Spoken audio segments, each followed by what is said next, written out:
Dabar mes esame žieminių kviečių pasėlyje. Čia yra Famulus veislė pasėta, kuri yra pasėta rugsėjo 16 dieną. Kaip matote pagal pasėlį, šiuo metu jie yra pagal BBCH skalę 69 augimo tarpsnį. Tai yra žydėjimo pabaiga. Yra atlikti jau visi purškimai. Birželio 6 dieną atliktas paskutinis purškimas nuo fuzariozės. Ir buvo pasėlyje panaudota 3 veikliųjų medžiagų fungicidų mišinys. Tai yra tebukonazolo, proteokonazolo ir floksastrobino. Dabar jau purškimų daugiau nereikės vykdyti. Vėliau pieninėje brandoje, tręšdami karbamidų, mes dar galime padidinti grūdų kokybę, pakelti, padidinti baltymų kiekį. Visi ūkininkai turbūt siekia, kad baltymų kiekis viršytų 14 ir turėtų ekstra kokybės kviečius.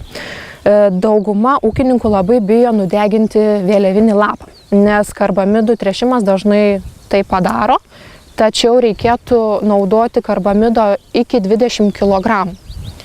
Ir tai yra iki 8% koncentracijos tirpalas, kuomet yra naudojama 250 litrų vandens. Pasėlį tręšiant karbamidu dar galima įdėti ir insekticido, jeigu pasėlį yra labai išplitę lemų lervos. Žalingumo riba būtų vidutiniškai ant augalo 0,5 viena lerva ant augalo.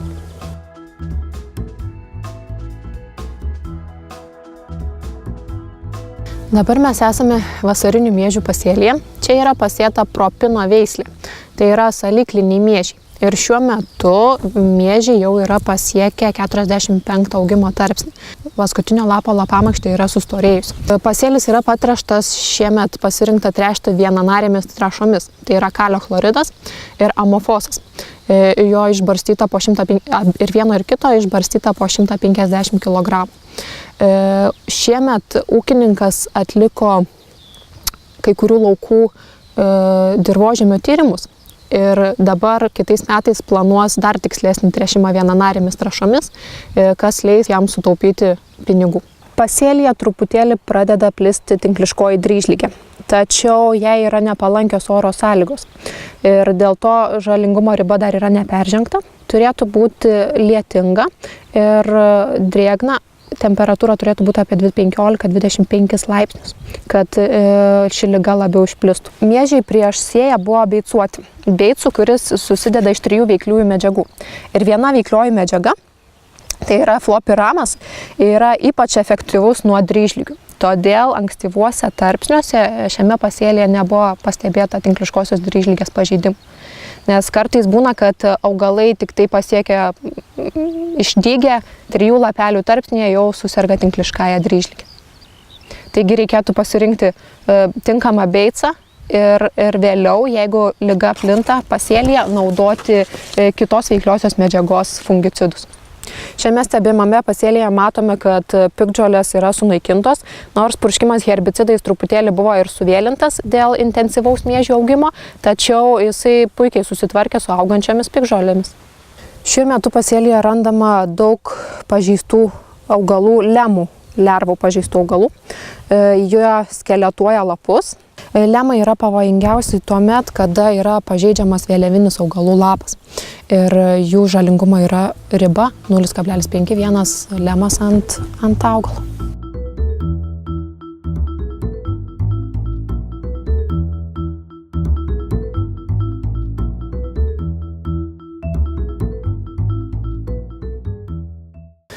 Dabar esame vasarinių kviečių pasėlyje. Čia yra pasėta Vanek veislė. Ir pasėlis prieš sėją yra taip pat tręštas vienanarėmis trąšomis, kalio chloridų ir amofosu. Dabar, kaip matome, augalai jau yra pasiekę 43 pagal BBCH skalę vystymosi tarpsnį. Tai yra pradeda storėti paskutinio lapo lapamakštį. Pradėjus stebėjimus vasariniuose kviečiuose buvo labai išpildytusios javinės spragės.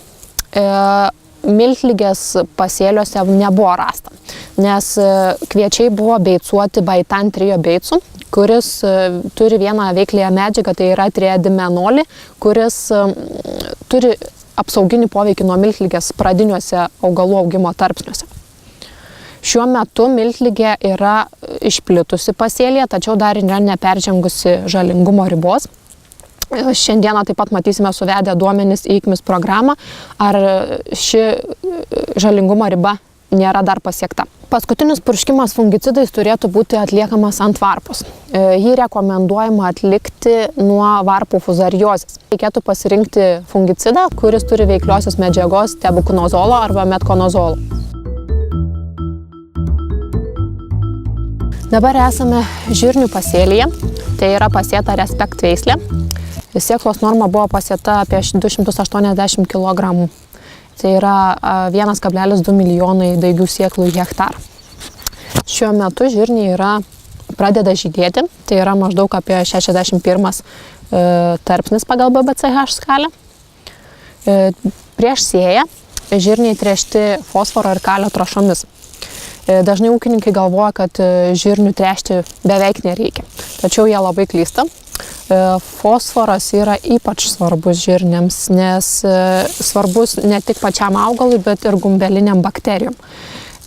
Fosforo vidutiniškai reikia maždaug apie 60-80 kg į hektarą, o kalio apie 90-120 kg. Kadangi šiuo augimo tarpsniu gumbelinės bakterijos pradeda nebefiksuoti atmosferos azoto, pasėlių reikėtų tręšti azotinėmis trąšomis. Tinka amonio salietra apie 100 kg arba amonio sulfatas 150 kg į hektarą. Žydėjimo metu dar yra planuojamas purškimas fungicidais nuo dažniausiai žirniuose plintančių ligų, tai yra miltligės ir žirnių askochitozės. Ūkininkai, kurie dar nepanaudojo insekticidų nuo žirninių vaisėdžių, turėtų tai skubiai padaryti. Žinoma, reikėtų atsižvelgti į žirnių išsivystymo tarpsnį. Nuo žirninių vaisėdžių purškimą reikėtų atlikti butonizacijos ir žydėjimo pačioje pradžioje. Šiuo metu esame bulvių pasėlyje ir bulvės pradeda dengti tarpuvagius, tai yra apie 31 augimo tarpsnis. Gali pradėti plisti pačios pavojingiausios bulvių ligos, tai yra maras ir sausligė.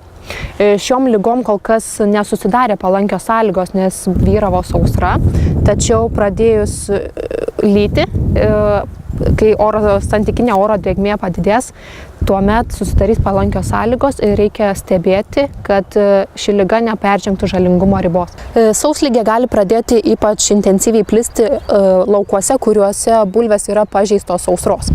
Ji plinta netgi su pagrindinis infekcijos užkrėtimas, tai gali būti bulvių gumbai, su augalinėmis liekanomis ir per užkrėstą dirvą. Nuo maro ir sausligės reikėtų purkšti fungicidais, kuriuose yra veikliosios medžiagos mankocebo arba fluazinamo. Šiuo metu intensyviai bulvėse plinta kolorado vabalai. Tai yra pats pavojingiausias bulvių kenkėjas. Yra ir kiaušinėlių ir jau išsiritusių lervų. Tačiau lervos dar yra mažytės. Purkšti insekticidais reikėtų tuo met, kada lerva yra apie 3-4 mm dydžio.